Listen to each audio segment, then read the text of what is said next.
ভাই আমিও শেরপুর থেকে আইছি বুঝছেন, মিজান ভাইয়ের হোটেল আয় দেই সব ভাঙচুর ভাঙ্গে চুরে সব শেষ করে লাইছে। ওই বেটা পাগলামি করস, পাগলামি কমাই করিস, মনে রাখিস এক টাইমে পাগলা আমরাও ছিলাম, ভাত পাই না দেখে ভালো হয়ে গেছি গে। তুইও বেটা ভালো হয়ে যাস, দেখ কয়ে আইছি বেটা দেখ দেখ মিজান ভাই কি ক আপনারা করেন নাটক নাটক করতে আসে না আসলে খেতে আসছি নাটককেই কথা কইতে আমি কিন্তু অনেক আশা করি আপনার এখানে এসে ভাত খাওয়ার জন্য, নাটক করার জন্য না ভাই। আরে ভাই আমি ভিডিও দেখছি যে আপনি অনেক মানে অনেক সহজ সরল মানুষ, আর আপনি খুব ভালো মানুষ। আমি আজকে অনেক দিন যাবত আপনার ভিডিও দেখি ভাই।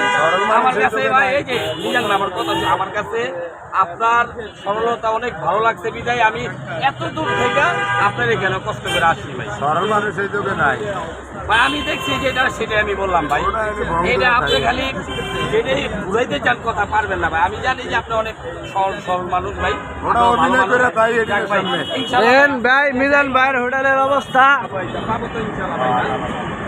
সব ভাঙ্গে চুরমার করে দিছে।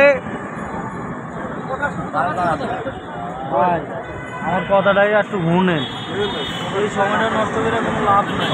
না ভাই নাম্বার